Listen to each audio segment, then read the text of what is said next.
But that was only for the first 20 minutes of the video, of which no one watches anyway. So, but it's there for the people if they want it.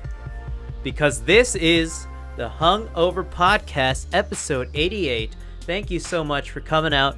We beam out to you people in your iPod, in your iTunes, in your iPhone, because clearly only people use Apple products. There's also Android podcast services, iTunes. We're on iTunes, SoundCloud, and that is a real great sound. Google Play. We're also on Google Play. Thank you, Vaughn. We're also in video form on YouTube, as I just proclaimed, where you can see our beautiful faces, and we have some visual aids in the background to help out the conversation. But of course, you can catch us live and be part of the conversation on twitch.tv/jujubesgood. You can also get in contact with us at gaminghungover@gmail.com if you have any questions whatsoever. But Yvonne, Yay. I'm only one of your hosts. Who are you? And what's going on? What are we going to be talking about today? I'm just a guy looking to play some games. Cheap and easy, Very anywhere good. I go, and the highest quality on the least amount of hardware possible. Mm-hmm. That's who I am, and thankfully, Good man. that's how the universe is trending. The universe is trending towards people like me. You are the prime demographic of everyone. Everything, you. every product is just you. They're selling it to you. How do you feel about that? Yeah, we're going to be talking... I feel like I don't have enough money to buy everything that is being marketed to me. We're going to be talking about Microsoft's recently announced Project xCloud, as well as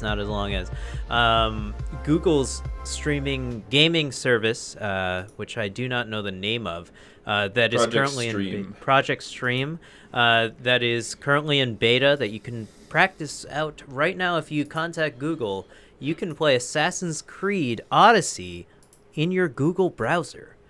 Yeah, just call up Google. It's pretty good. Just call them up. I know everyone has their number, you know. It's a pretty cool thing.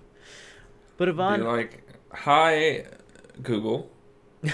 Hello, Mr. Google. How are you? I am very much interested in playing the new Assassin's Creed for free.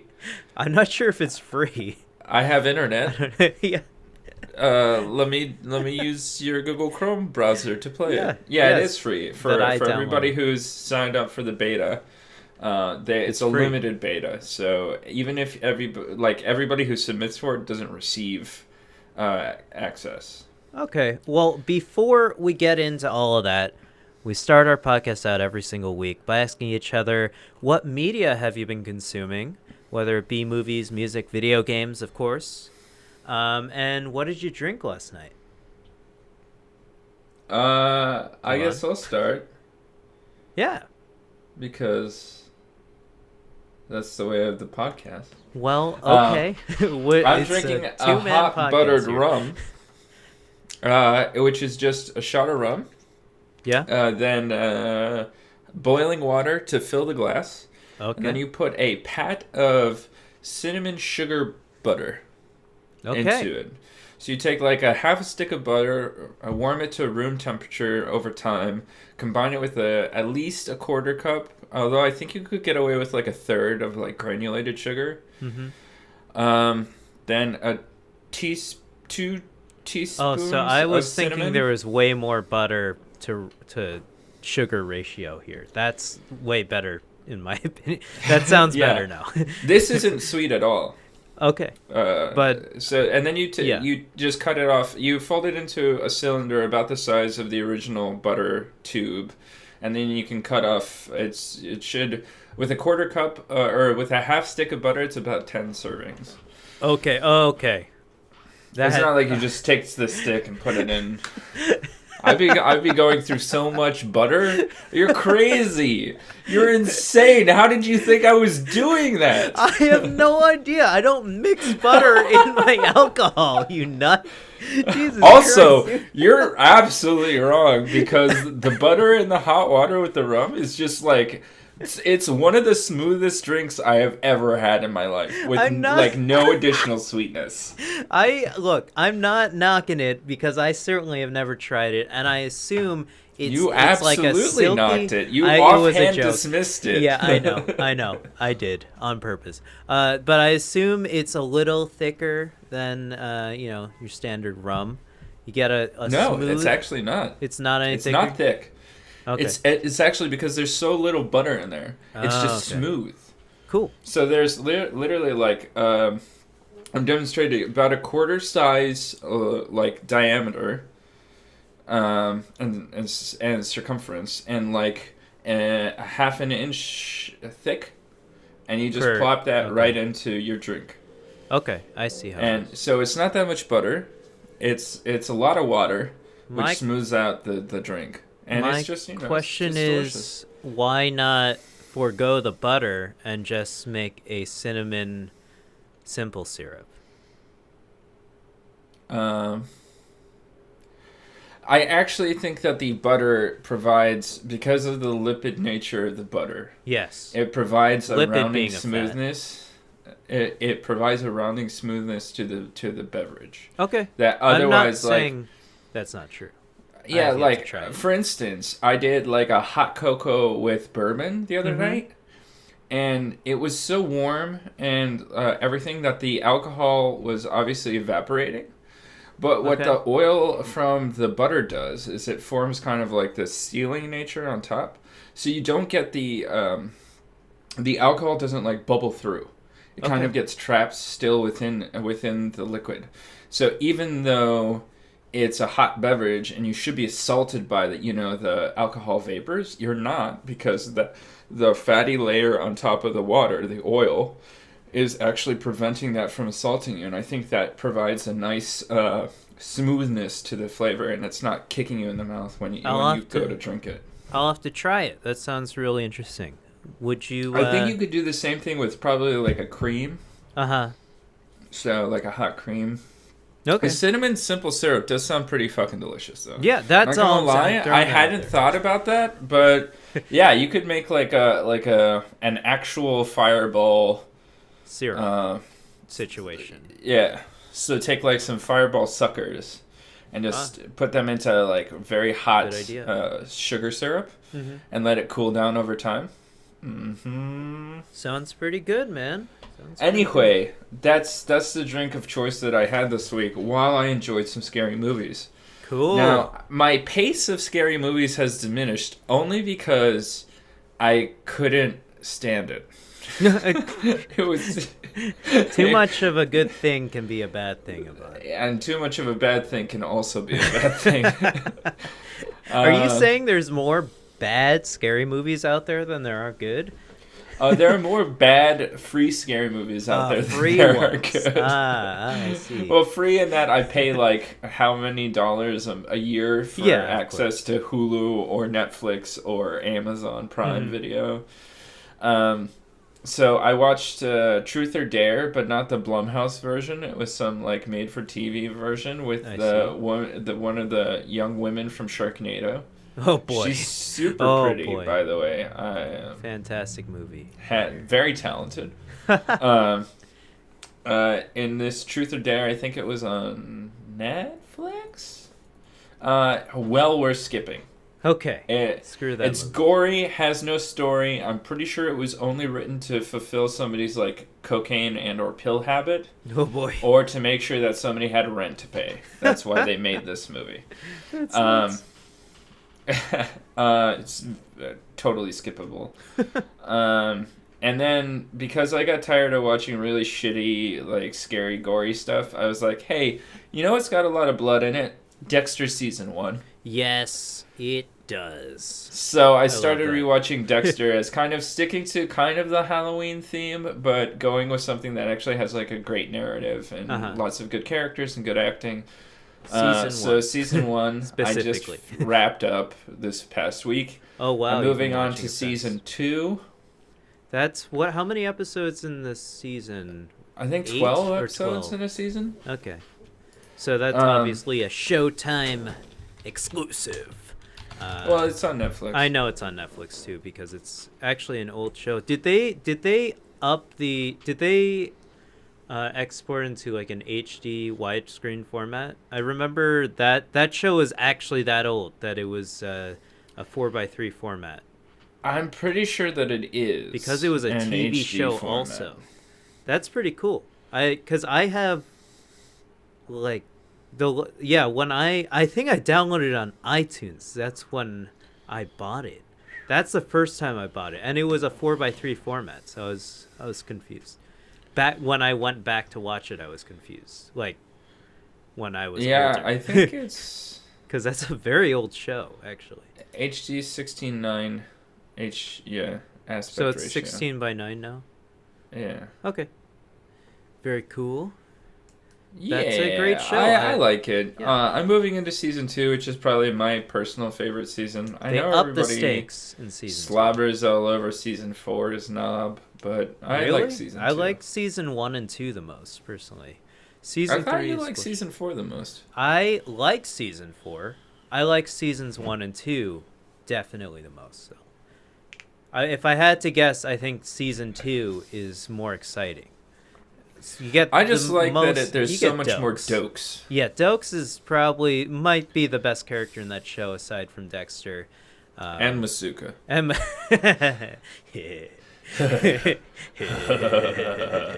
Okay. Now that we've talked about like a 12-year-old show or whatever, it started in 2006. Yeah. And it ran for 8 years, I guess, because it's 8 seasons. It should have stopped after about 5. Yep, it definitely should have. But Lumen was the last good character introduced in that show. Yeah, I did like that they always got a big name actor to be the special guest on the show. So I thought that was interesting. They had a huge budget. They had a huge budget. I like Jimmy Smits as an actor from season 3, but his character was kind of meh. Yeah. And also the bad guy in season 3 was also really, really meh. That's true, right? I didn't. Season 3 was a weird. I don't know. That was a weird season, but it was definitely a return to form in season 4. Yes. I say if you are going to go back and watch it, 1, 2, 4, 5. Yeah, some people like 6, but I was not into it. By then I was checking out, but I had to. It was my favorite show, so I had to do the whole thing where I watched the whole thing, see it through. It was. I bought the last season on DVD because I wanted to watch it and it wasn't available on any streaming service. So I was like, I guess I have to buy this because I wasn't gonna steal it from anywhere. So that's me in a nutshell. Fine. An idiot for content. And I think that's pretty much it. I don't think I watched any more scary. I think I watched one other scary movie, but it was literally so forgettable. I don't remember what it is. Damn. I did end up watching Destination Wedding. Okay. You were wrong. I was as to what the plot was. What did I think the plot was? You thought that they were married or ended up married or whatever. Okay. Yeah. It's not the plot. Okay, what is the plot? The plot is that Keanu Reeves' brother is getting married, so he's flying to visit his brother. Meanwhile, Keanu Reeves' brother's ex is played by Winona Ryder, and she's also flying to this wedding. And that's how they meet and interact. But don't they get married in the movie? No. Spoiler. Okay, confirmed. I gotta watch this movie. Keanu Reeves, best awesome actor alive. Best actor alive. This movie is a lot more like a play than a movie. It's really dialogue heavy. Okay. It's basically like the two of them sit in a scene and just have these enormously complex verbal exchanges for 5 minutes, which you would think was boring, but is actually gripping. I think just is it based because on of the Winona charisma Ryder of or because of Keanu Reeves? Both of them. They work really well together. Huh? Yeah, Laura of a Keanu Reeves fan than a Winona Ryder fan. I like them both. I think they're great. I like them both. I think Winona Ryder is pretty talented. I think she's pretty talented too. But I think it's Keanu Reeves has always had a real let's see. He obviously he's a huge name actor. I mean, because of The Matrix, but he does jump from movie to movie from smaller indie films. Not that this one was particularly an indie film, but he does it's jump pretty from. Indie. I would say it's you like would say 4 so. million? I didn't see it, so I don't know. I would be surprised that this had an exorbitant budget. But he does jump from smaller indie, lower budget films, and then back to Hollywood, and then back to these. So if you look at his overall career in movies, you'll find that he's done a lot of different movies, and I think that's say what you will about his acting ability, but I think that's something to be applauded. I think that's really interesting to think about, because a lot of actors do end up getting, and not because they want to, but they do end up getting type rolled, right, or typecast. Sorry. Yeah. And so that can be someone's career. Unfortunately, Brotendo, we're not going to be talking about Super Smash. Oh, we might a little bit later, but first we're going to go into unless Yvonne has anything else to say, what I've been doing. No, you can go. Right, so Brotendo, we may talk about Smash a little bit later. We'll see how it weaves its way into the conversation. But this week I was, a couple games came out. Let's see, and by a couple I only mean one. There was one game that came out yesterday, Friday, Black Ops 4, Call of Duty. This is Treyarch's rendition of the new Call of Duty game. Obviously, Activision has 3 studios under its belt that make Call of Duty games nowadays. So they work on a 3-year development cycle, around 3-year development cycle. So Treyarch's new game, a little bit of controversy because people, they took out the single player mode in this game.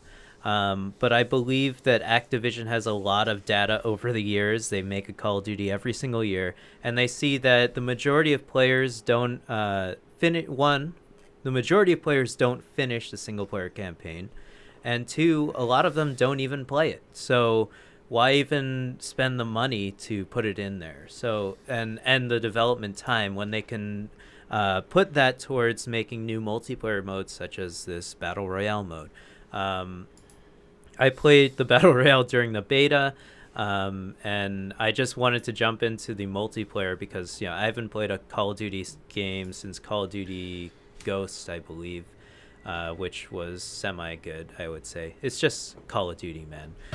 This game I was excited for because it's also on PC, so super into the mouse and keyboard setup for this game. Works out. But I've been running into this issue where the game freezes in the middle of a match.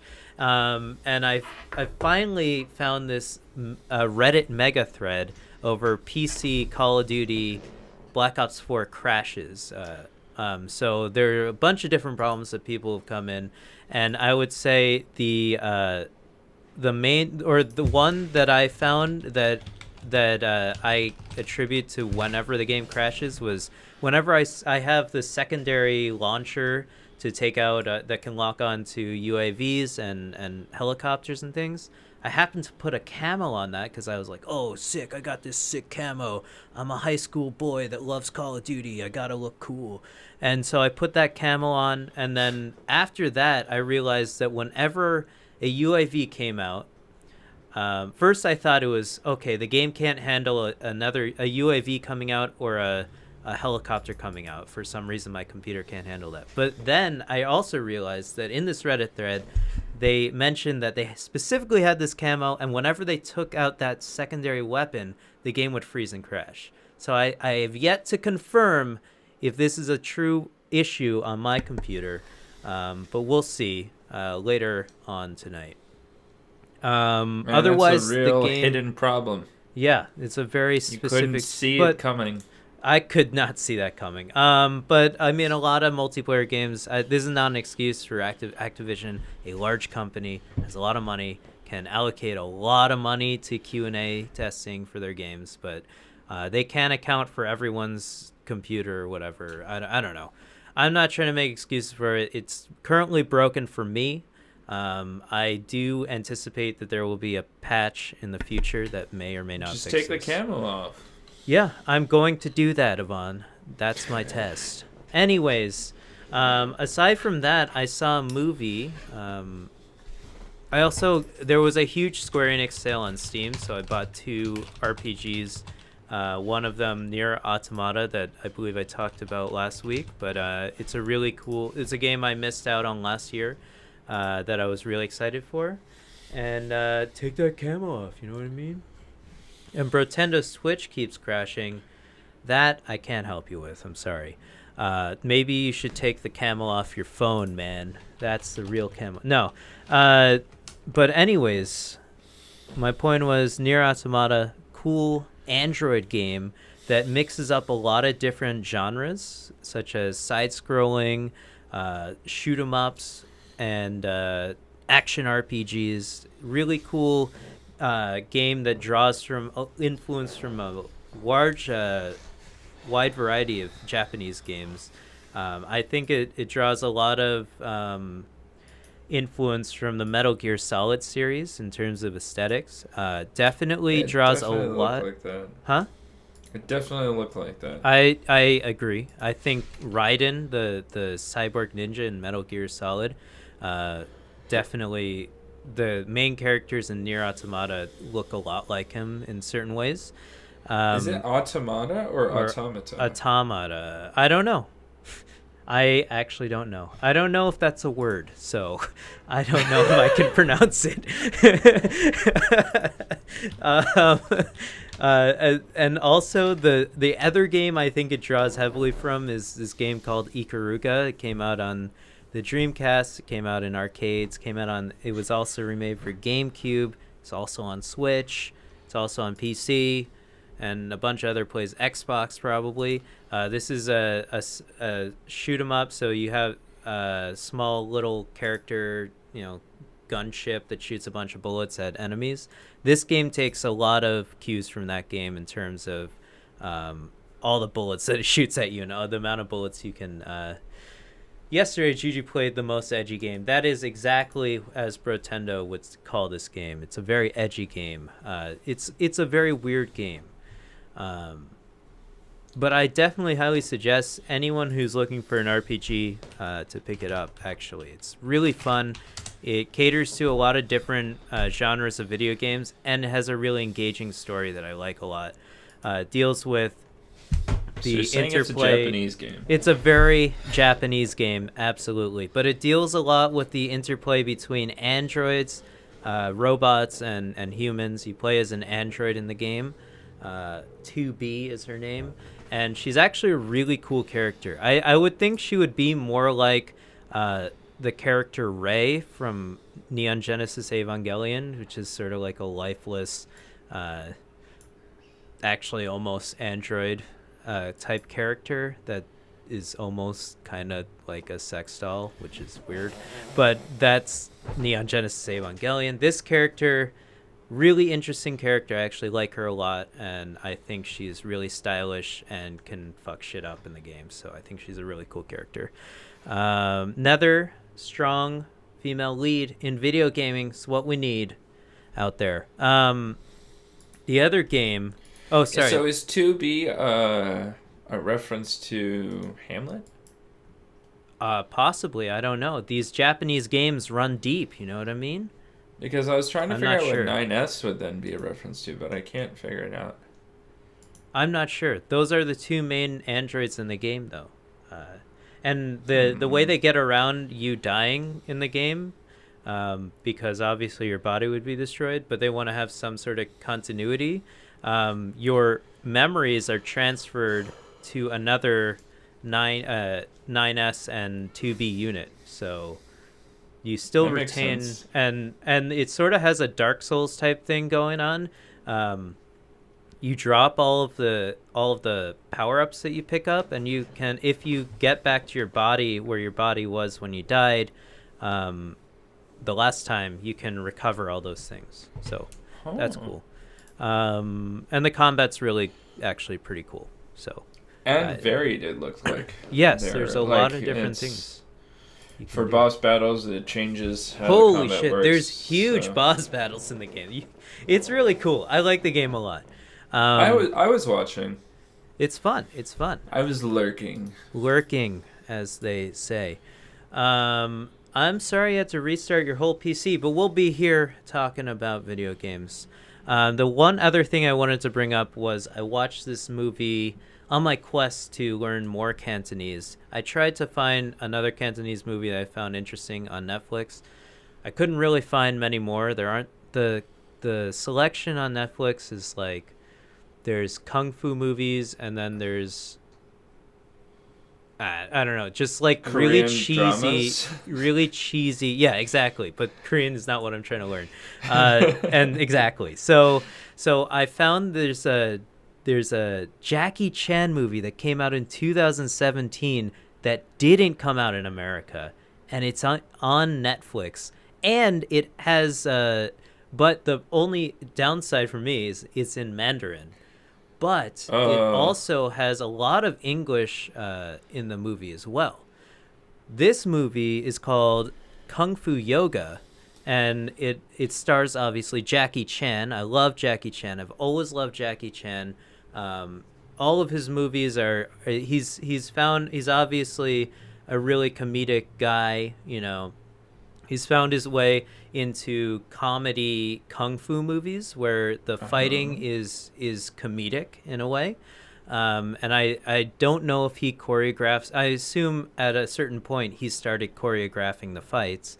And he's really taken on a role to do his own stunts, and I think they gave him a Lifetime Achievement Award at the Oscars or the Academy Awards at some point. Didn't he break himself during the last Rush Hour? I think he might not have any bones left in his body.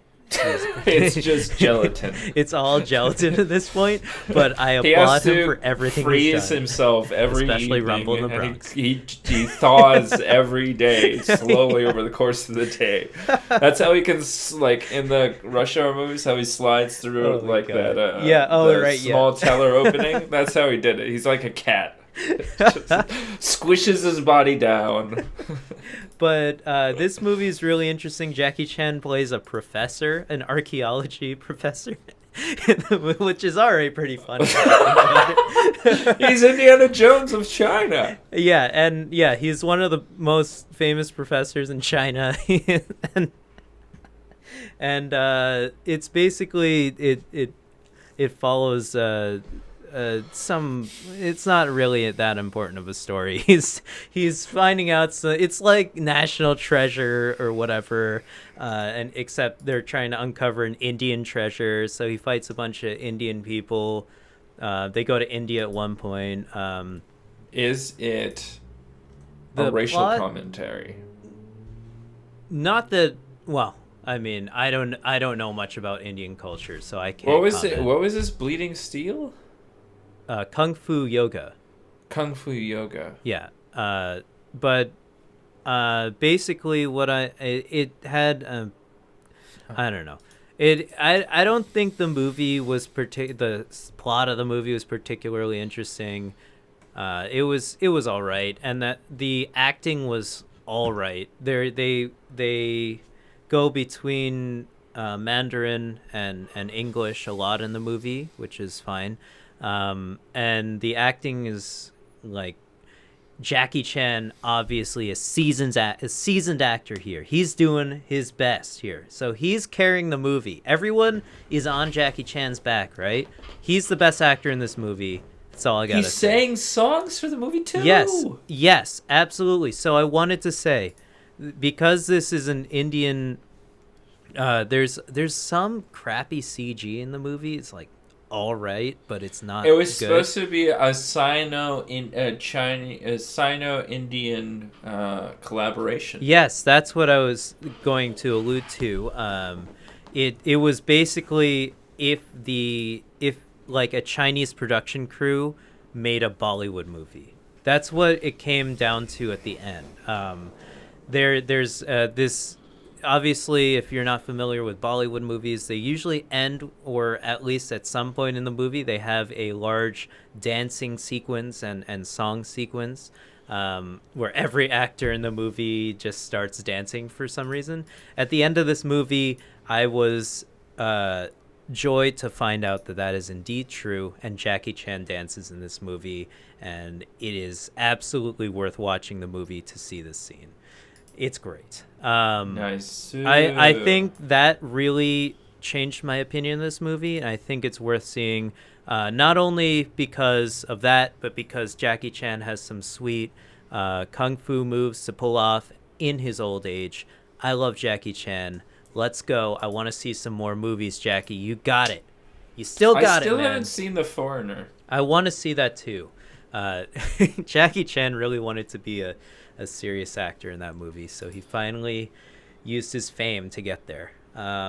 We'll see. Let's do a movie review of The Foreigner. I feel like we're just gonna do a Jackie Chan pod. Let's do a Jackie Chan pod where we talk about all of his movies that we've seen. One of which, Rumble in the Bronx. I love that movie. I almost started watching that movie this past week. Instead of a horror movie. Mm-hmm. That's awesome. I almost started watching it instead of Kung Fu Yoga. But then I chose that one because I knew it'd see Rumble. Anyways. Probably a better use of time. Yes. Anyway. You know what else is a waste of time? Video games, obviously. Absolutely, but you can play video games everywhere nowadays because they have games on your phone, games on your laptop, games on your PC or console at home. But what if you want to play console quality games on the road on your phone? For instance, I'm on the subway and I need to play a game, a AAA title like, I don't know, Zelda. How could I oh wait, the Switch. Yeah. You can play the Switch everywhere. It's a really good console that can play at home and everywhere. But let's say I am not a big game company and I also want to get into it. Oh, like Microsoft. So what do you think I should do, Julien, if I'm Microsoft and I want to invade on what Nintendo has so successfully capitalized on and what Sony couldn't do with the Vita? Well, Vaughn, I would highly suggest you keep your eyes out for this new and newly announced Project X Cloud, gaming with you at the center. This is an article from blogs.microsoft.com, so we can take it to the bank. It's gospel. Yes. So Microsoft has just announced a new Project X Cloud. Basically, they intend to roll out over the next couple of years. Granted, this is still in its early days.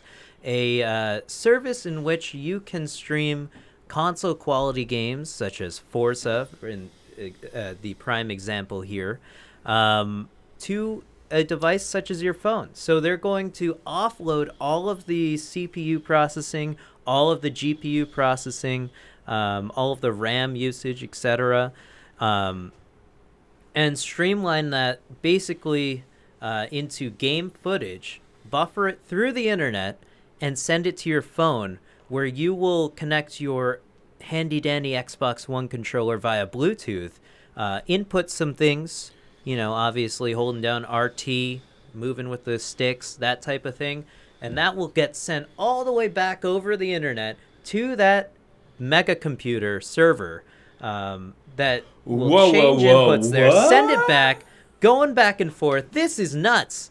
This is insane. Microsoft has envisioned a future, surprisingly at the same time as Google, which we'll also be discussing. Except for Google seems to be a little bit further ahead. Yes, we will. Because although Microsoft Project X Cloud seeks to beta test in 2019, you could do it with Google right now. You could play Assassin's Creed Odyssey. You could jump into hay bales on your Google Chrome browser. It's true. So Google, with their Project Stream, similarly announced a very similar process. Where you're going to be able to play large AAA. We use the term AAA in the industry because we're clearly both in the video game industry here, to denote games that have large multi-million-dollar budgets that have really amazing realistic graphics and types of things like that that go over the top and things like that that everyone buys. So the latest Assassin's Creed game, Assassin's Creed Odyssey, that just released, you can play it in a Google Chrome browser window. So and go about your day from that. And allegedly, it works pretty well. So basically, these two large titans of companies, Google and Microsoft, who obviously have had some intermingling going on. You know, you can use Google on your Microsoft products and things like that. Dude, you got my Chrome on your PC. Dude, you got your PC on my Chrome. We should go back to talking about Keanu Reeves if we're going to talk about that. Sorry. It's all right. But yeah, so they've both envisioned a future that is not so far away, where if you have decent enough internet connection, you can be playing these games on the fly, on the go, without downloading them. Being the huge caveat here. We're not downloading anything. We're just streaming the games as you would stream a YouTube video. Yeah, and so like for Google's Project Stream, for instance, if you're wondering, like, okay, what does decent enough internet sound like? They ask for 25 Mbps, which isn't that bad. Download, of course. Yeah. But it will continue to run as low as 15, with latency lower than 40 milliseconds and 5% loss. Mm-hmm. So that's kind 14 milliseconds, you said? 40 milliseconds. Oh, 40 milliseconds. Okay. I was like, 14. It's not that far off from PS4 and Xbox One at this point. Yes. And this is like I wouldn't say this is the beginning stages of this, but I would say that this is the beginning stages of mass consumerism of streaming games. Which is kind of insane to think about, right? That at 15 megabits per second connection, you could stream Assassin's Creed Odyssey, a brand new game, onto your Google Chrome browser. Yeah, without on any device, basically, like a Chromebook, for instance. Well, they don't specifically say that you can do it on mobile for Google Chrome. Right. They do specifically say that for Microsoft's Project xCloud or whatever. That you will but be for Project Stream doesn't say that the processing power of a cell phone device is. Never mind. They don't explicitly say it. Okay. But what's interesting is that it is super powerful. Yes. The obviously whatever server, computer, or whatever they're running it from is powerful enough to make sure that at 15 Mbps you can still run this game at a pretty decent clip, and it's not going to ruin your gameplay experience. Mm-hmm. My problem is that I don't know how this is significantly going to improve my life. I'm not sure it is. I think that if you look at hardcore gamers out there, gamers that the people that are fiending for this information on news about video games, upcoming video games. I think for people like them, I would include me in one of those in that group. That I don't think this is the future that is necessarily, if this is the only future that we're heading towards. I don't think I personally like this idea, but I don't think that this is that everything's going to be streamed is what that's the future I'm talking about. I don't think that that's necessarily the future going forward from PlayStation 4, Xbox One, and wherever PCs are at right now. I think this is going to be an addition to what we already have. So I don't think you necessarily have to subscribe to this. So what is area of video okay? games. So let's yeah. What okay. is the what end is game the of this? scenario in which maybe not sorry. the end game, but like what scenario would I stream a game over simply purchasing it, playing it? So that has to go down to your lifestyle. So for me personally, I'm a commuter. I commute to work every single day. Granted, in New York City, that this type of situation where I have internet connection is not necessarily 24. It's not like every single second of my commute. Let's say they get it to work on 4G networks, and that you have consistent 4G everywhere for your entire commute. People don't have unlimited network or data. Right. There are data caps out there. Right. Yeah. Exactly. Like unless you're on, I think like T-Mobile offers like an unlimited, or you might have been grandfathered in through like AT&T or Verizon to have unlimited data plans. Most people are on not unlimited data plans for like mobile gaming, for instance, right? Exactly. So yeah. Like I'm trying to envision in the current state of the United States as we are now, where internet is going to be pretty spotty on a commute, for instance, right? And definitely, let's not even consider New York City. Let's consider someone in the middle of America where they don't even have internet of this speed on average. The average internet speed out there is most likely not this fast that you can pay for. Yeah, so is that, like...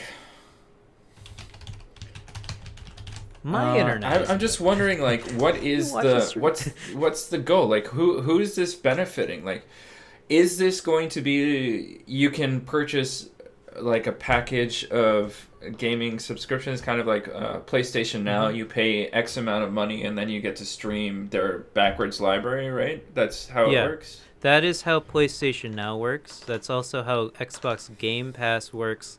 Xbox Game Pass is more current. Well, yeah, actually they both work actually similarly in the same exact way now, because PlayStation 4 has just allowed you to start downloading games from PlayStation Now, so it's not actually streamed to your PlayStation 4, so there wouldn't be any latency issues. But Xbox Game Pass allows you to, obviously you've used it, to download games to your PC or to your Xbox as long as they're compatible. Yeah, and the issue that PlayStation Now has been having is that the streaming service was latency heavy. So they have now included the option to download a set amount of games that you can play as a fix around the latency issue of internet problems.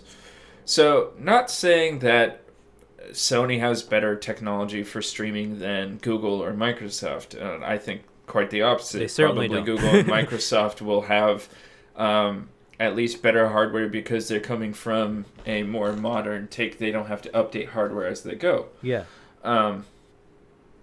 They can be like scheming for the future as opposed to trying to handle what they're handling now and updating over the course of time. Right. But all that being said is I just don't understand how this is the future of gaming. Like, I would much prefer to have the experience of a Nintendo Switch where I'm playing AAA games, like, for instance, an Assassin's Creed, on a mobile device that can also have the same power and output as for a 1080p console experience at home. So and I definitely agree. I'm 100% on your side. I don't think I would ever really use this outside of just to see where it's at. I think, though, that we're not the average gamer out there. I mean, these games sell millions of copies, right? So the ability to... And keep in mind, having a $1,000 PC is not exactly viable for many people. Having a $500 Xbox One X is not necessarily the easiest purchase for many people. Having a $500 PS4 Pro, again, very expensive purchases there. On top yeah, but that's going to be your monthly cell phone bill. Yeah, like, because of the monthly if you're cell phone streaming, bill, right? But like you're streaming data at such high rates for this, I can't understand. Well, okay, but you don't have to use your LTE service. You can do this over Wi-Fi, and the idea is that people don't have to buy a PC. You don't have to be okay, right? So for Project xCloud, right? They're going to have Microsoft exclusives. Doesn't it suck when okay, I have the new Halo game. It's sick. I love Halo. Halo is sick. Okay, that's a fact. All right, but fuck everyone. But like for you can't necessarily play Halo 5, right? That's true. Well, actually we can sort of in a weird way. But if you could play Halo 5 on your phone streamed without having to buy an Xbox One, which is a huge purchase for everyone, wouldn't that be a cool isn't that a cool thing? I feel like now that I could get, yes, that excites me as a way that I wouldn't have to buy an Xbox console to play Xbox exclusives. Yes. Now that I can get behind. Mm-hmm. Yeah, no, I agree. Being able to play Xbox exclusive games on the PC and also wreck kids because I'm using a mouse and keyboard and they're using a controller. Yes, please. So that's the future, I believe, that these companies may or may not be envisioning. They're lowering the financial barrier of entry to getting into these games. You don't have to necessarily buy an expensive Xbox anymore. So I believe... Do you think that's a cost-saving measure for these companies? Well, because we know that a lot of these companies sold their hardware at a loss. Yes. And tried to make it back on like services or games sold, etc. So, which is why the secondary market of like GameStop selling used game copies is the bane of the existence of these companies. That's so like true. Is this a way of manufacturing a subscription service that would be more cost effective because you wouldn't have to generate as much hardware? I think so. I mean, right. So everyone has a phone nowadays, or at least the majority of people do. And if Project xCloud works as it is advertised, and you have decent internet connection, then you'll be able to play Forza Horizon 15 on your iPhone 25. So using your Xbox 20 controller. So it's definitely and Microsoft didn't have to make an Xbox for you, or But didn't they? Like, I don't understand how. Line. Like, okay, let's say that they let's get think rid about of, the economics here. Like 25% of Xbox sales are transferred from Xbox to the streaming platform. Like, is it a 1-to-1? Okay, well, I think also we have to factor in okay, so typically we're excluding Nintendo from this discussion because actually I believe Nintendo has historically sold all of their consoles at a profit. So that is, we factor in the production of all the parts, putting it together, shipping it, that whole cost into one. Nintendo factors that into the cost of the console, and they turn a net profit every console that they sell. But I believe that Microsoft and Sony, the other two large console manufacturers in the world, they sell theirs typically at a loss, and they make the margin back up by selling games, more and more games. But I believe over the lifespan of, say, the PlayStation 4 and the Xbox One, it's still 2013 technology, right? These games, the consoles came out 5 years ago at this point. So the cost of making a PlayStation 4 now significantly lower than it was in 2013. So I think they're selling PlayStation 4s and Xbox Ones at a profit currently.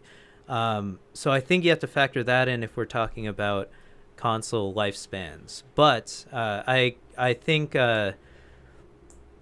then we have to factor in, okay, so that means they're making 25% fewer Xboxes because they don't even need to sell them anymore. Or they can sell, I think another, on a side note, sorry, I've gone on a tangent now. I believe there's rumored that the next Xbox is going to be two different SKUs. It's going to be the PC-like rendition of the Xbox, Xbox One X2, let's call it. And then they're also going to have a less powerful console that is going to stream games through Project X Cloud. I think that's the current rumor in the industry right now. That it's, if you look up Project Scarlet, I believe they always have the weirdest names, or we always think they're weird names. So they're going to sell Dolphin a budget. Yeah, Dolphin. Look, I like Dolphin. No, and that was for the GameCube. I know. So I know what Dolphin is. So they're going to sell a budget version of the Xbox One that will be able to have the components to connect to the internet and stream the games to the Xbox. And they'll also have your regular Xbox where you download your games, etc., that type of thing. So then we have to factor that in. Who knows? So I don't really know if this would make them more money or less money, depending on if it's a subscription service or if it's a la carte. I'm not sure. I would assume it's both. I feel like I feel like they would want to sell these games still at the $60 price tag, but also having you pay for the streaming service, just monthly or yearly. I'm not entirely sure.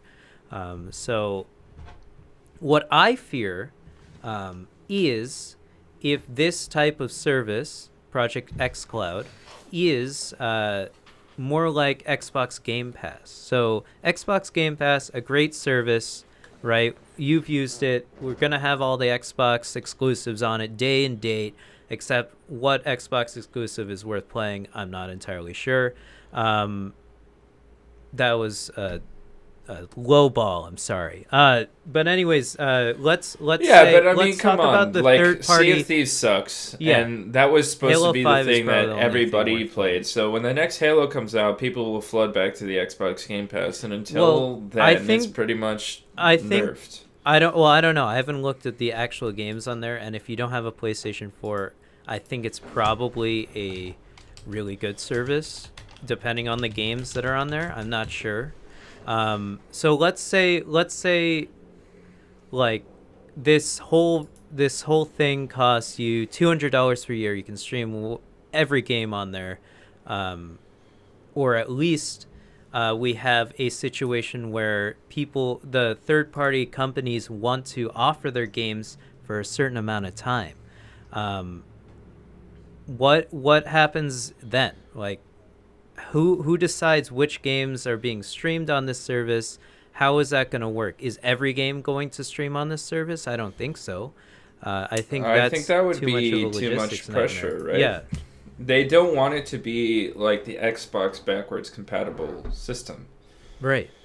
Or I think it would be things on Xbox, basically the One X. Mm-hmm. Any game that you can play on that isn't like a backwards compatible game or whatever.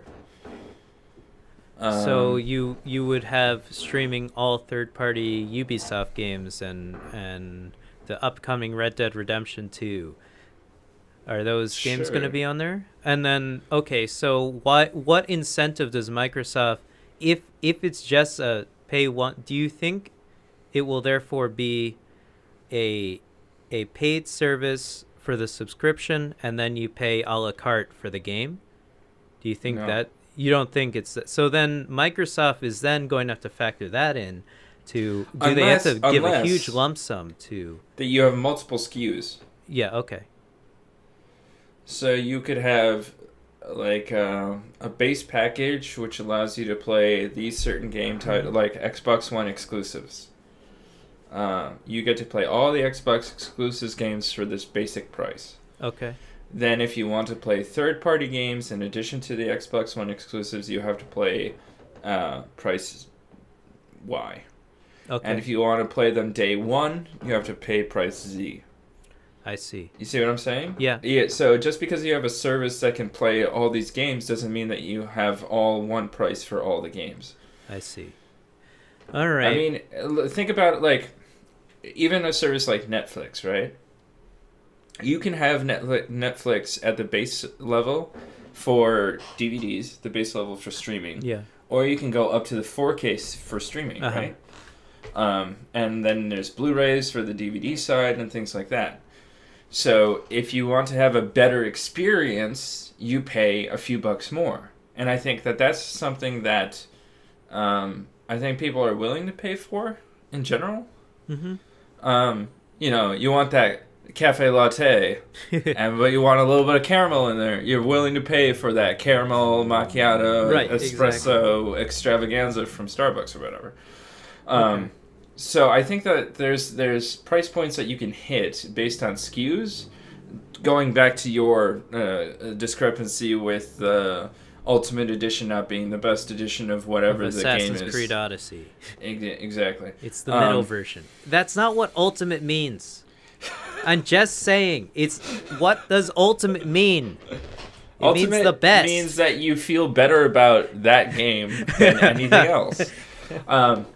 That's SKU anyway. So no, what I'm saying is that you can have different SKUs for different levels. So even if they have a streaming service that is capable of doing everything all at once, okay, you might want to. They might have it set up like, okay, if we streamed like, if a Rockstar game is on the platform, then Rockstar gets a cut of the proceeds used.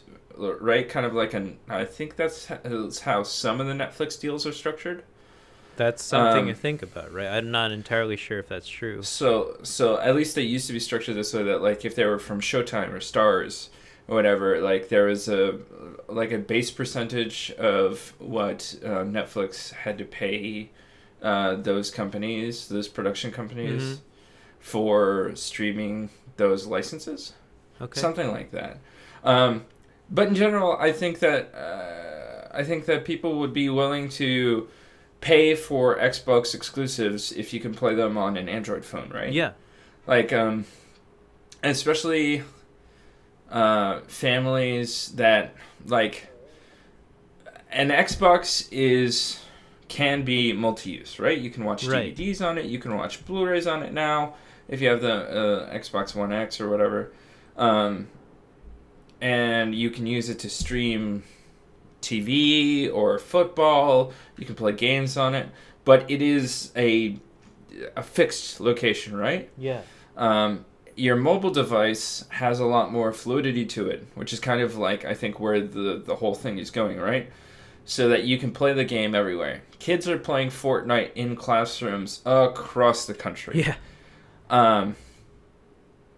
So I think that being able to stream all of this data, videos, movies, like YouTube videos, games, etc., through a mobile platform is the kind of the wave of the future because nobody appreciates how things should look anymore.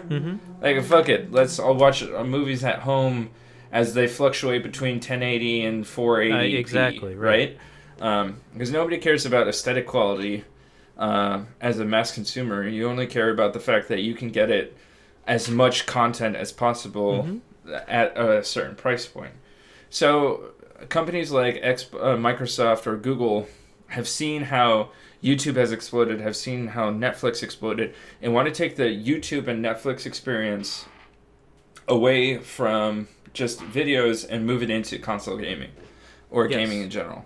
So Microsoft started with Xbox Game Pass, but it's a very limited thing.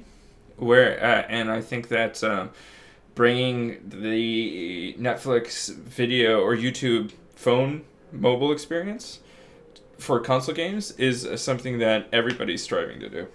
Right. And the best company to do it will earn buku bucks. I agree. They will earn a lot of money. I think it's going to be I am happy that more people will get to play games and it won't be such an elitist and exclusive community. I don't think it is. I think games are. Have you ever been a games woman are one of the and cheapest. played a video game online? But I think games are one of the cheapest hobbies that you can have. Like, you think so? Single player experience, etc. Yeah, think about Steam games that you can play. Like, the price point for a video game has stayed $60 from like the 90s on, right? now it's yeah, I guess so, yeah. And let's say that you play an average $60 game. A single player campaign or a multiplayer experience that you play over and over again lasts 6 hours at least? Yeah. That's 2 or 3 movies? That's true. It's the same. It's basically the same price. Yeah. And if it's only a 6-hour experience, like, right? And we've played if you're 500 hours of Overwatch. Exactly. Plus. So, yeah, and over multiple accounts. Yes. Right. So we've probably paid in around $150 to $200 for Overwatch at this point, but we've extracted way more value in terms of dollar per hour. Yes. Exactly. So I think that as a whole scale, gaming is one of the cheapest hobbies that you can have. If you factored in dollar per hour spent on games that you spend a lot of time playing, I agree with that. Yeah. But imagine that versus golf versus any other. Even hobby. Soccer is an expensive sport at like youth levels, right? Unless your hobby is watching Netflix, then I think you will beat us there. Netflix or YouTube. Yes, or just YouTube. Paying for the internet. Maybe that's... Yeah. Well, okay. So this is a wave of the future. And obviously we saw a bunch of cool scenes at E3, of the developer, trailers for types of things, and they included a lot of videos like this where someone had their phone hooked up to their Microsoft controller and they were playing their game. So clearly it's not just Microsoft and Google thinking forward like this. And you mentioned quality and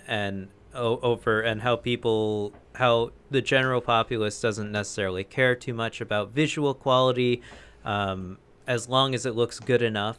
I think on your phone, it will be difficult to tell the difference with that small of a screen. I think that's way more evident on a larger screen.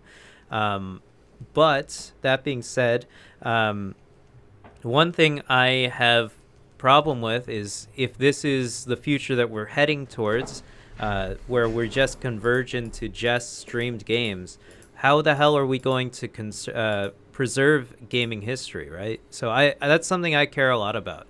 I love a bunch of older games that are, like Metal Gear Solid. That's one of my favorite franchises. I was having some trouble trying to figure out how the hell am I going to play this game, play that series again. I would love to go back and revisit that game before Death Stranding comes out, and I was just thinking about how am I even going to play that game. Konami has decided to screw everything up and limit, along with Sony as well.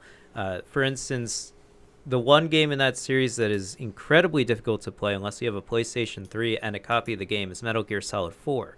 I so happen to have that, so I had to figure out how to not stream the game to stream it to you guys. I had to figure out how to figure that out. So that was just a nightmare there. What happens when these new games come out and they're only on this streaming service, and then eventually one day this streaming service is going to shut down for the next streaming service, right? What happens to those games then? That's something I fear a little bit for. I really do care about game preservation. I think there's a lot of history out there. Well, then years later, Nintendo will come out with the mini version of the Xbox game console, because Nintendo's the only gaming company that will survive. Thank God. Yes, somehow. I mean, that's the possibility, right? Yeah. I mean, the legacy of the NES, the SNES, etc., they are preserved through these newly manufactured versions of what the system is. Mm-hmm. I think as long as the code is accessible. My problem is that most of those games were Nintendo first-party things mm-hmm. versus the third-party that we have that we might have difficulty accessing the code to, right? Right. The other problem I have with this is what happens if the service goes down for, an undisclosed amount of time. Yeah, what happens when it gets DDoS? Because clearly someone's going to do that shit, right? No one's going to be able to play their games that they are currently paying for, right? So, and probably set out a block of time. When you're an adult, you have to set out blocks of time to play video games.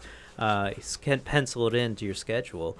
If you don't have the game downloaded, you can't play the game, right? So that becomes a problem there as well. So I think it's great that they're lowering the financial barrier to play video games, and they're also giving you the option to play anywhere. I think that's really awesome, but I also err on the side of caution of where this could potentially go in the future. I think it's a really cool idea now. I don't necessarily know how it's going to be implemented. And I also don't know how well it works because I'm not part of the Google Cloud Service beta program. But I hear good things about it so far. I hear it is a viable way to play these games, so long as they're not like fighting games that you obviously need pixel perfect and frame perfect reactions for. So until they put in a huge amount of latency into the games. Yeah, well, that I would hate, actually. Didn't they put in a huge amount of latency into 8 frames Street Fighter? Well, they reduced it to 6.5 frames for Street Fighter 5. Which I respect. And I believe Street Fighter 4 had 4 frames of input delay, so that's 2.5 more frames. It does add up eventually, and I believe Tekken does have 8 frames of input delay. Tekken 7, but that makes the tournament players have to play in online settings essentially. Basically, they have to learn how to play online. It does. They shouldn't have the input delay. There should be no input delay, but there is. So it's just how the game is. But that's only 8 frames. I can live with. I can live with 8 frames. I don't want to live with 400 milliseconds of delay. I don't know what's going on. It's a crazy future that we're living in right now, Yvonne. It's 2018. What's going on? I don't know. Fair enough, my dude. I don't know. All right. Well, we'll see where this goes. This is an interesting topic. I think that the future of streaming games is an annoying but necessary thing that we'll have to endure. Yeah. Because we're not your average gamers. We're much more interested in having a nice setup to enjoy games at home, as opposed to having to stream things onto a phone. Even the Switch is a much better option. So I love the Switch. I think the Switch is the greatest console ever made. It's so awesome. I probably would agree. Other than maybe the GameCube, because it had the handle. So it's much easier to carry around. The Switch has GameCube games. I'm done. I'm done playing other games. It's over. We're just playing Switch for now. No. I agree. The handle was amazing. I think that's the first truly portable console. That lunchbox was great, man. Oh boy, thanks so much for doing this podcast with me, Yvonne. I'm sorry I had to drag you away earlier on Saturday. Typically we stream this live on twitch.tv/JujuBeastGood on Sunday nights at an undisclosed time. We usually tweet it out, where you can follow me on Twitter at JujuBeastGood. The links are in the description below.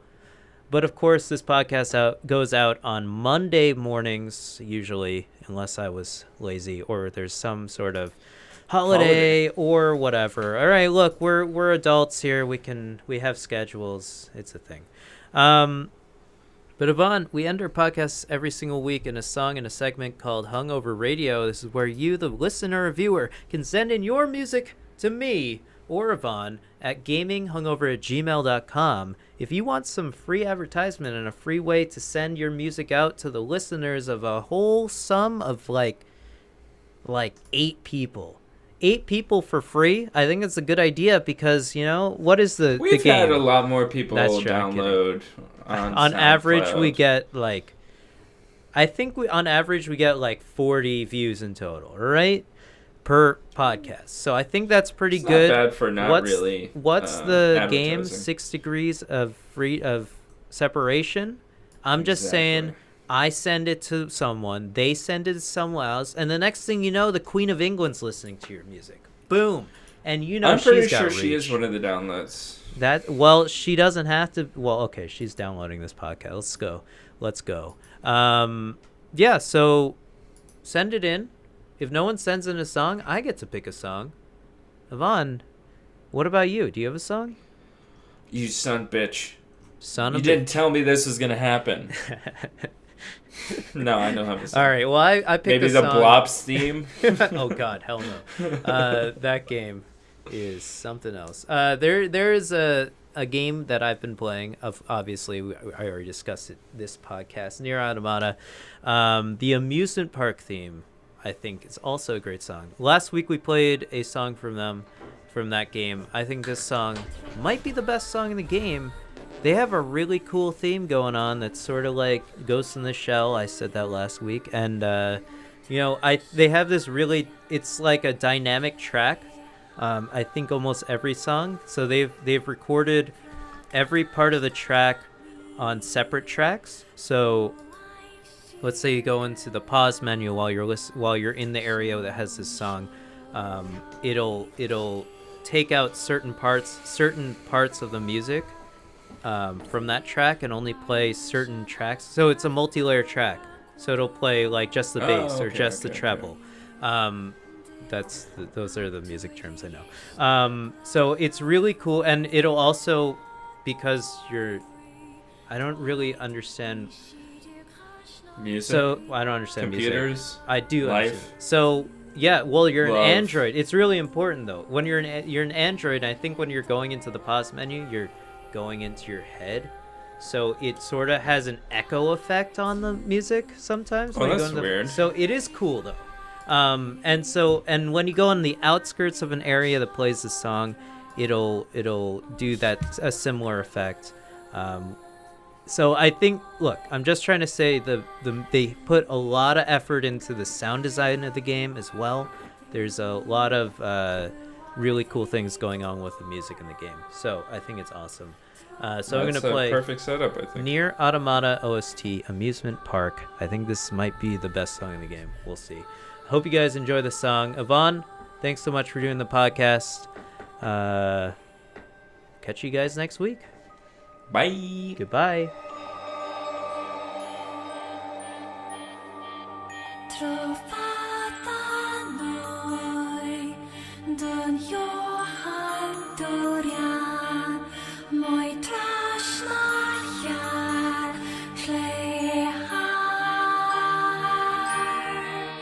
Prakashta